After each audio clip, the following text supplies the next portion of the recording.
নমস্কার বন্ধুরা, দেখো আজ দুপুরে আমি কি বানাচ্ছি। পাবদা মাছ নিয়ে এসেছে তোমাদের দাদা। পাবদা মাছ বানাবো, একটু আলু দেবো। পাবদা মাছে আলু দিয়ে সরু সরু করে আলু কেটেছি, আলু দিয়ে বানাবো। তা চলো মাছটা ভাজার জন্য গ্যাসটা জেলে দিই।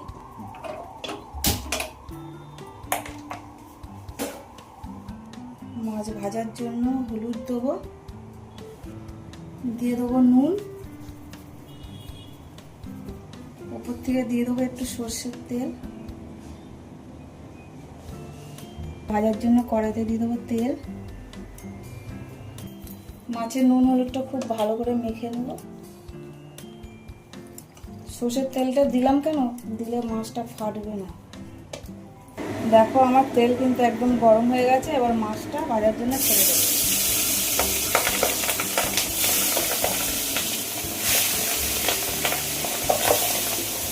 দেখো আমার মাছটা কিন্তু একদম ভাজা হয়ে গেছে।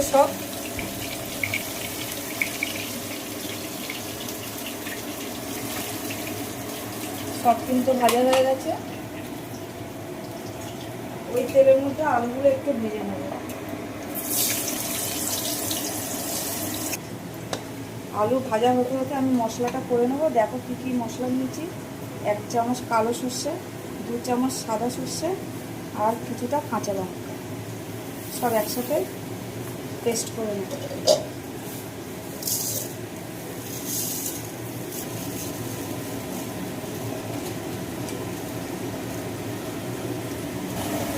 দেখো আমার আলু কিন্তু একদম লাল লাল করে ভাজা হয়েছে। এবার তুলে নেব।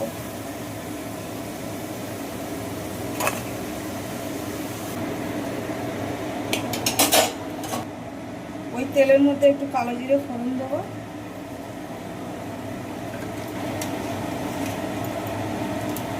দিয়ে দেবো পেঁয়াজ,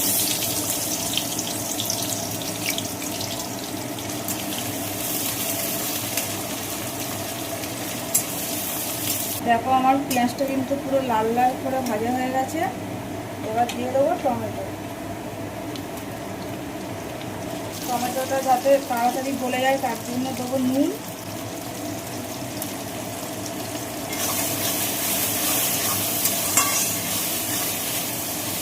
দেখো টমেটোটা একদম গলে গেছে।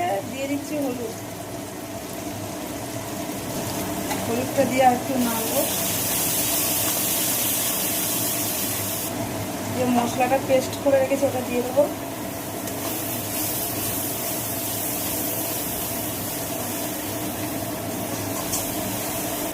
হালকা একটু ভাজবো, বেশি ভাজবো না, সর্ষে তো তেতো লাগবে।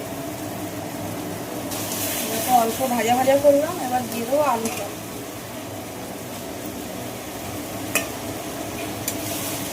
আলুটা দিয়ে আরেকটু নাড়বো। দেখো আলুটা দিয়ে অল্প ভেজে নিলাম। এবার দিয়ে দেবো জল। এই মশলা ধোয়া বাটির জলটা দিয়ে দেবো।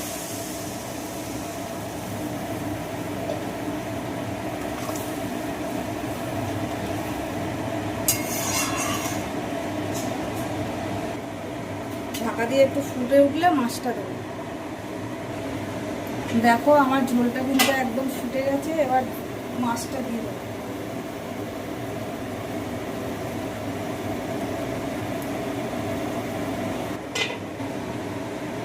দেখো আমার মাছ দেওয়ার পরে ঝোলটা কিন্তু ফুটে গেছে খুব ভালো করে। এবার একটু ধনে পাতা দিয়ে দেবো উপর থেকে।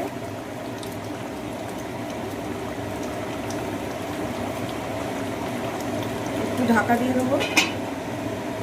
দেখো আমার পাবদা মাছের ঝোল কিন্তু একদম হয়ে গেছে।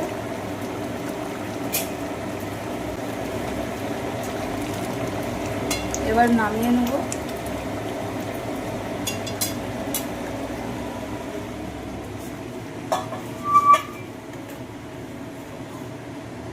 দেখো আমি একদম কিন্তু শুকনো লঙ্কা দিইনি, কাঁচা লঙ্কা দিয়েই করেছি।